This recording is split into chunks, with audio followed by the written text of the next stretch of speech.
Well, hello and welcome to this week's episode of Blank Pages, the podcast.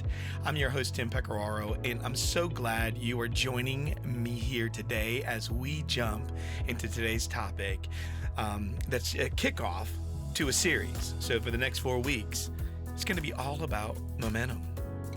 I think this is a great pairing as we kicked off the year with getting off into one word, and then we've been dealing with belief, right? Getting into helping ourselves in our belief, our unbelief, and getting more of a hypothesis for belief and changing some of these negative ways of doing things. And then we went through the core human needs, right? Just we're trying to go somewhere. We want an ambitious future. We need to believe for it. And we have this word, all this stuff, right? But now what do we need? We need to be able to put it to work, right? So this is all about momentum.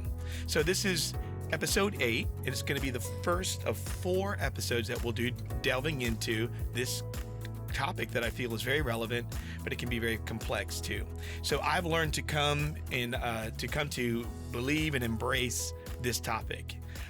Momentum can be one of the best friends a leader or a person who takes seriously the responsibility to be a better human being, to make better decisions, and build and maintain momentum to carry them forward. This is the thing right here, right? I want to talk about all the magic that's in momentum. So that's what it is. So today, this first week that we're going to be covering, it's the magic in momentum, right? So before we get into it, I want to thank you for listening to the show. And if you haven't yet, please subscribe to the show and sign up for the monthly email. You can do that if you're on Instagram, pop in and go to my bio link at Tim Pecoraro. That's at TIM. P as in Paul, ECORARO.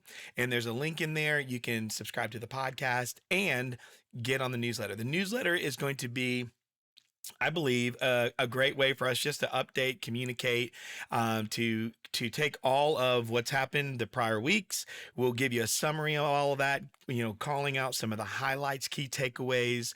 And then also there'll be something just for me to just share with you about the things that are up and coming and what our next series is. And so as you're listening to this is coming on the tail end of something. So in February, in a couple of weeks, you'll get an email newsletter if you signed up for it that obviously will talk about what I'm talking about now, that we are moving into this momentum. I really want to help you get to where you want to get to this year.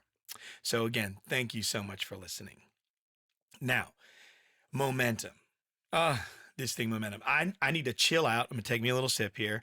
And by the way, I'm using, and those of you, if you are an audio type person, I love, I'm old school. I like analog stuff and things like that, but I'm using a new mic. I was into Heil microphones and the PR30s. I like the Sony broadcast mics, different ones, but man, I've really fallen in love with the Rode broadcaster mic. So, let me take a little sip here and then, just let's get into why is this so important? So in essence, momentum acts like a catalyst, right? So it's a catalyst for growth, achievement, and resilience across all areas of our life. This is why it's important. It's not just about the speed of progress, but it's also about the quality and direction of the movement.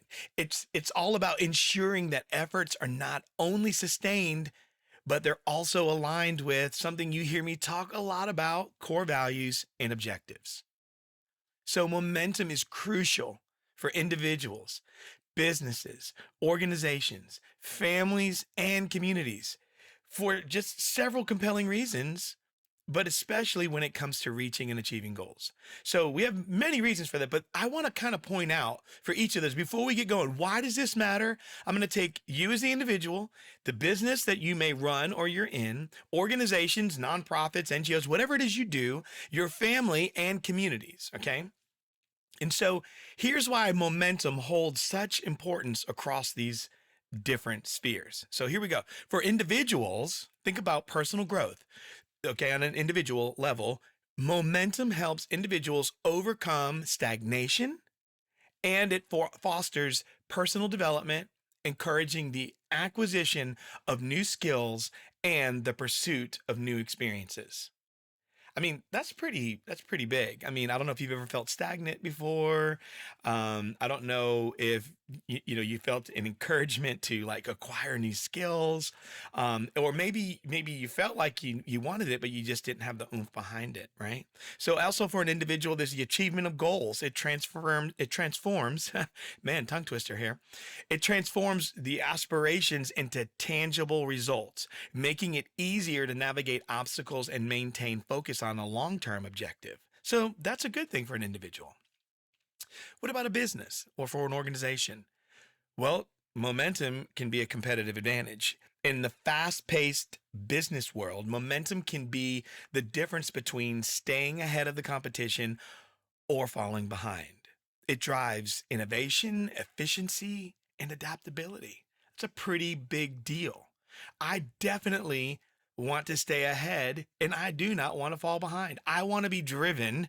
I don't want to have to be encouraged to try to catch up.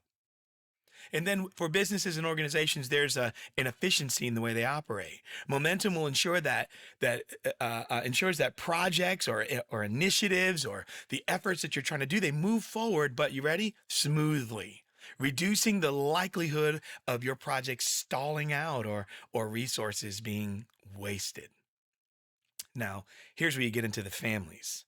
What would momentum do in a family? Well, here's an example. It can strengthen bonds. Shared goals and the collective effort to achieve them can strengthen familial bonds, fostering sense of unity and mutual support. I got to say that one again. When you when you have momentum in your family, it'll strengthen your bonds. How? By sharing or having shared goals and the collective effort to achieve them, and that's going to strengthen the bond. It's going to foster a sense of unity and mutual support. And then for families, it's modeling behavior.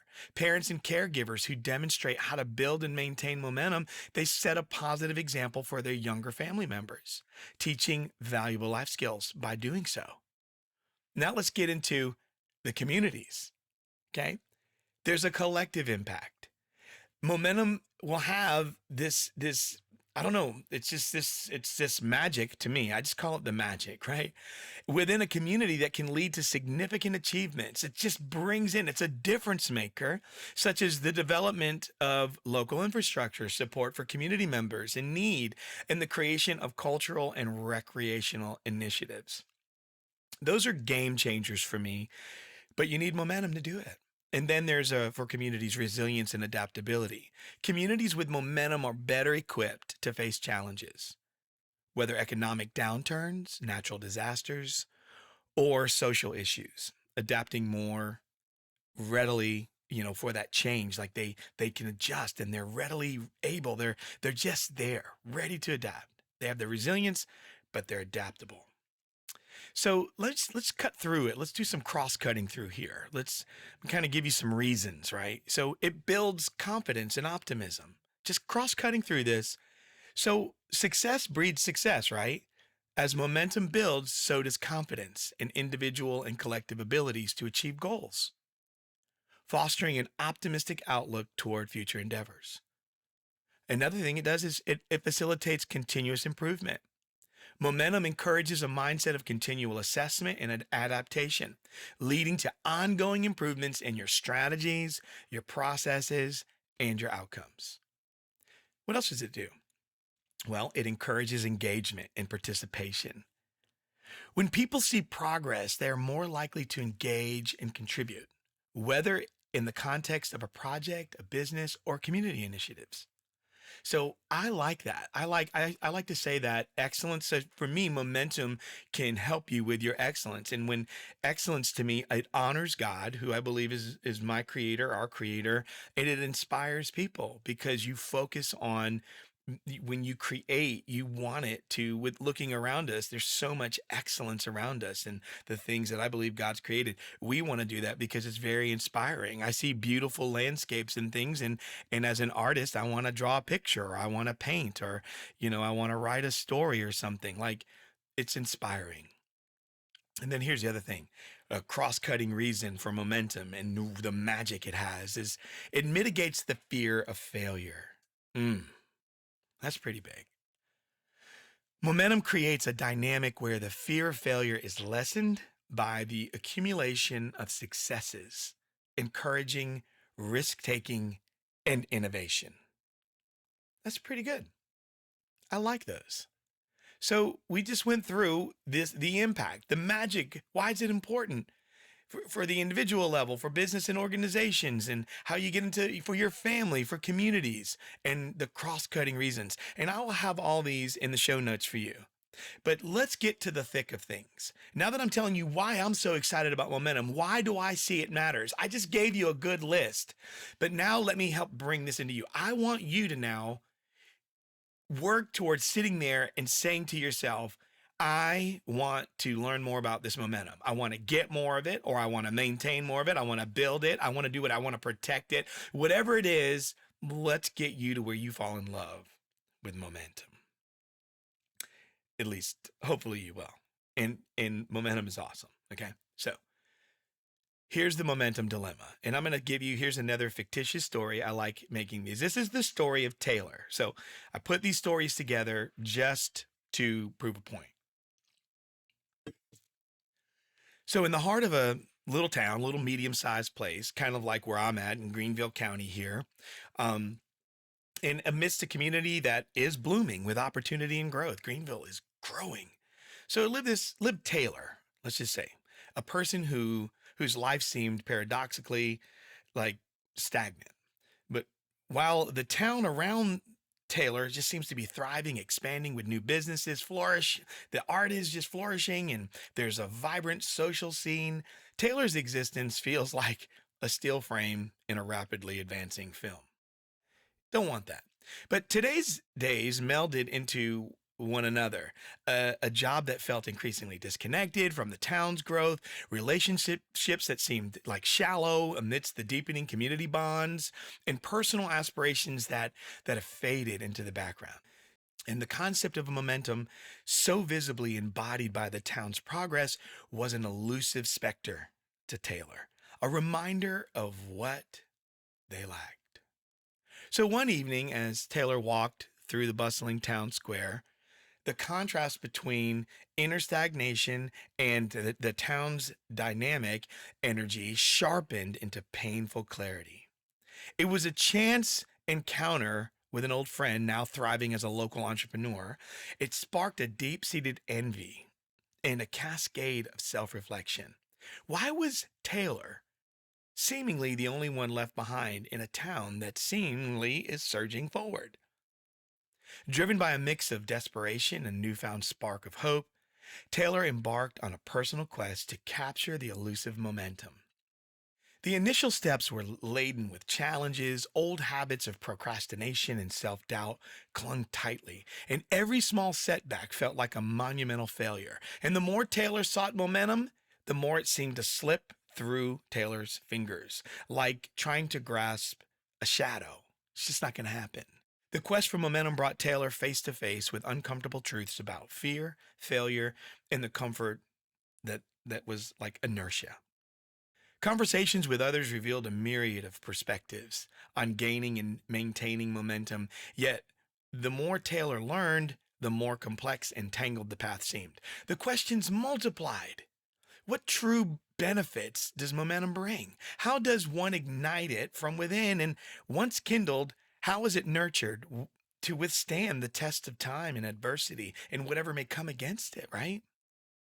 So as Taylor stands at the edge of breakthrough or a breakdown, the town's growth serving as both inspiration and a mirror to Taylor's stagnation, the tension between desire and action, between aspiration and reality, reaches a crescendo. The story leaves Taylor at a crucial juncture.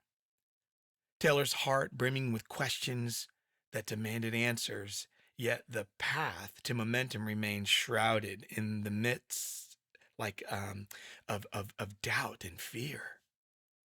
This unresolved narrative invites reflection. It should get you to want to say, what's the nature of momentum in the face of personal and community growth? I want this to challenge you to consider your journey through a landscape such as this, a landscape of change as it relates to being contrary or against stagnation. You're looking for change, which would be required to get momentum or go back to stagnation. So, to me, this little story is helping to point out a couple of key takeaways. So, I like to use a simple model like who we're talking about, what is their struggle, and what are the questions that need to be answered. And that's what we're going to look at really quick. And then we're going to kind of bundle this up where I can just give you some truths about momentum and why we're going to spend the next 3 weeks after this, the next three podcasts, that is, covering this information and hopefully helping you get the momentum you need in your life. So, Taylor, this is the person. Taylor, the context of this story is Taylor lives in a medium-sized city that's rapidly growing, right? But there's a personal stagnation to Taylor. Taylor feels stuck and disconnected despite the community's growth. And if you contrast that with the surrounding environment, Taylor's stagnation is stark against the backdrop of a thriving town. Have you ever done that? Have you taken your own life and put it up against the backdrop of everything else? And sometimes it's like, oh my gosh, what a big contrast. So instead of freaking out and disappearing, what we ought to do is say, let's look at it and what is the difference, right? So there's a desire for change in Taylor. Taylor deeply wishes to break free from the stagnation and then find this momentum. But there's the struggle. There's the internal conflict. Taylor battles with procrastination, maybe. Let's say self-doubt and even fear of failure. How about the external contrast? Taylor faces the tension between their own lack of progress and the town's dynamic advancement, right? Look at that struggle. That's the tension. Lack of progress, town's dynamic advancement. Ooh, that's a tough one. But then the efforts to change. Takes initial steps towards personal growth, but encounters significant resistance. That's what's happening in the story. And then there's the emotional turmoil in this struggle here. Experiences envy, frustration, and a sense of isolation in the midst of the community's success. That's not strange. It's not unusual. That's a lot of people's story. And then we were left with the main questions to be answered. What are the benefits of momentum? How does one build momentum from a standstill? And then how is momentum maintained amidst challenges and setbacks? Right? So the first question, what does it want? So when you ask that first question that needs to be answered, what are the benefits of momentum? Well, it seeks to understand the deeper value and transformative potential of gaining momentum. And then that leads to the second question. How does one build momentum from a standstill? Well, that question wonders about the initial steps and strategies for overcoming the inertia and sparking progress. And then that leads to the third big question. How is momentum maintained amidst challenges and setbacks? This questions the methods, right, for sustaining momentum over time, especially when faced with obstacles and failures.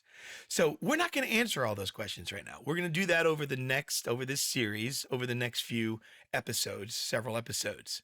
But what I want to do is I really want to get you to understand you are a character in your story. You do have struggles. You have an internal conflict. You have an external contrast. You have efforts to change, and there's emotional turmoil that are all part of your struggle. You, the character, the protagonist in your own story, not a character in someone else's. There's location and context to your life. There's your own where you sense or feel personal stagnation. There's the contrast between your life and your environment. And then you have a desire at whatever level that might be, a desire for change. But that's on you. You got to work on that. So what I want to walk you through to close this out, I just want to give you, once again, I want to set the stage and the table for what's coming next. And I want you to understand this is so important. Nothing is going to move without momentum. You need momentum. You need traction. And you need momentum. Traction will get you momentum. So I want to give you 4 things, and this is how we're going to wrap up. These are some of the secret things, the secret sauce, the magic that's in the momentum we're going to be talking about. And as I said earlier, when I started off this episode, that we're going to cover today, it's all about the magic of momentum, right? It's all about momentum. The next one is going to be building the momentum. Then we're going to get into maintaining momentum. And then we're going to talk about the forces, okay, around momentum. So here's some truths, some things about momentum. Momentum, number one, is it's a great exaggerator. So what does that mean, exaggerate? Now, so it makes things look good, right? It makes people look good. It makes you look good. When a team has momentum, when a team has it, when an individual has it, it's obvious. It's right before your eyes when a team has momentum. If you're watching sports, recently we were just watching the NFL and we're in the playoff season, and you can tell when a team has momentum. You can tell if you watch soccer or football, right? If you're watching that, then you know when a team has momentum. When it's baseball, it's momentum. If it's swimming, there's momentum. It doesn't matter. There's momentum. You can see momentum in a public speaker. You can see momentum in an artist, in a band. There's momentum, and you can see when people have it. Equally so, you can tell when they don't. So the truth about momentum is it's a great exaggerator. People see when you have it, and they also see when you don't. What else about it? Well, momentum is like a magnifying glass. It makes things appear bigger and larger than life. When you have it, your success is exaggerated. It looks better than it may even be. I know a lot of people that, they got momentum, some things are happening, but a lot of people are like, whoa. And you might be just sitting there breathing like, wow, we're just now breaking even. But the momentum makes it look bigger. And I'll get into why that's important in other episodes, a little today, but more in later episodes. And then in this great exaggerator, another part of it. So when you have it, it's obvious. When you don't have it, it's obvious. It's like a magnifying glass. It makes things bigger. When you have success, it's exaggerated. And listen, and when you don't worry about momentum, and you don't worry about like small problems, it's because of that momentum. When you're not looking at it, you feel it. You're not getting tripped up on little things anymore. Things that are they're just distractions. And because of that, and you get that momentum going, doesn't mean you're ignoring them. It's just you're dealing with things different. You found a pace, you found a flow. And what's cool is most bigger things seem to work themselves out. That's what I found out about that great exaggeration of momentum. The next part is it makes you look better. It changes everyone's perspective of you as a leader. It may not seem like it, but I'm going to tell you right now, people will tend to not be as upset over small failures that a leader makes or an individual makes, because when they're all in and they're committed to making momentum a necessary part of their life, okay, people notice they're not hung up and obsessed and stuck on areas where they're failing. They're not running and retreating when they drop the ball. They know that they have momentum, and what they're going to do is going to make them look better, because they're going to have energy and a desire to proactively solve that problem without getting unnecessarily stuck in it. Now, that's a big opinion of mine, okay? Huge, but I believe it makes you look better. The third one is it helps followers perform better. So even average teams or people can perform far above average in an organization or with people, a family, whatever it is that you're part of that has great momentum. So I know a lot, especially in sports, and I've done it because I coach teams in sports, and I could have a team that has far more talent and they have better individual players. But then we come up against a team that are doing small things very, very well. They don't have any real superstars, but they work so well together that they learn to build their momentum. And because of that, they take their average play and it becomes so much better, because remember, momentum is a great exaggerator, and that momentum is very difficult to stop. And in a sport like soccer, you have to try to get the ball out of bounds. You have to do something to try to break a team's momentum when they're all in. And then it helps followers perform better because they become effective in their own hopes and expectations as well. So when someone's following and they're following someone with momentum, man, their hopes and expectations rise too, because what is that old statement, right? That old quote is that a rising tide lifts all ships or all boats. Doesn't matter the size, it's going to get lifted the same height. I want you to think really quick about a team performing better. If you were to look up the Miracle on Ice in 1980, the U.S. Olympic hockey team beat the Russians. That wasn't supposed to happen. I'd encourage you to go. I'll try to remember to put a link in the show notes, but that was not supposed to happen. And I see it all the time. I see people who should not have won, should not have that breakthrough, should not be the one to come in first, or should not be the one to overcome. And they do. Why? Because they have momentum on their side. And then the fourth thing, and the most, for me, it's the momentum is most powerful, or one of the most powerful change agents. When you're given enough momentum, it will literally put success and victory. It'll put it in your sights. People like to hitch to successful people. They like to tie themselves to successful people and their wagon. That's what they want. So if you want to make a change, get momentum in something that you know you can build from. Get that momentum going, right? And then watch what happens to other people. They want to become a part of it. And when this happens, change becomes more possible. And then as another part of that change agent, your vision, coupled with momentum or fueled by it, makes small, insignificant beginnings capable of, you ready? Moving what is seemingly immovable. To me, that is so powerful. That when I am working with momentum, one of those magic things I get is vision, right? Coupled with momentum, fueled by it, to make small, insignificant beginnings capable of moving what is seemingly immovable forward. I love that. So what are those four, to me, truths about the momentum, or the magic of momentum? Number one, it's a great exaggeration. It makes you look good, right? It makes the things that you're doing look great. It magnifies them, right? Then you as the individual, number two, makes you look good. So what you do, number one, makes things look good. Number two, makes you look better, right? It'll change people's perspective of you because you're getting movement, you're getting momentum, you're getting flow.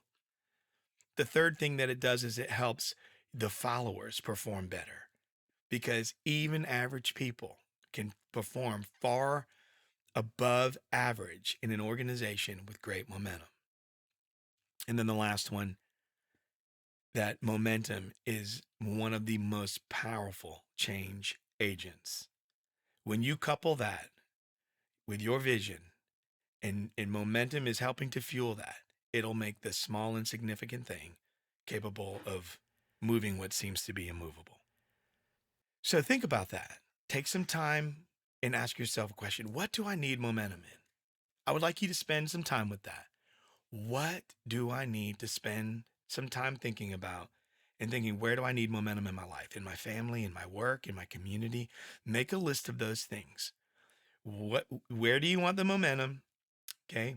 And then for me, like, why do you want that momentum? How does that tie to your core values? How does that tie to your belief or the direction? So don't ask, can you get it? Can you do it? I want to know, what is it you want? What do you want? Where do you want the momentum, and what do you want it to look like in those areas? Okay. So decide first that you want that.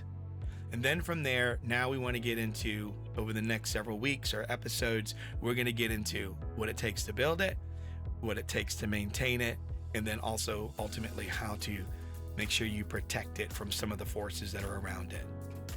And so until we talk again, I hope that you will sit down, take some time, invest in yourself, think about the momentum that you would like to have in the area of your life where you would like it, and then let's ready to do the work. Ask yourself, what do I want the momentum, or where do I want it?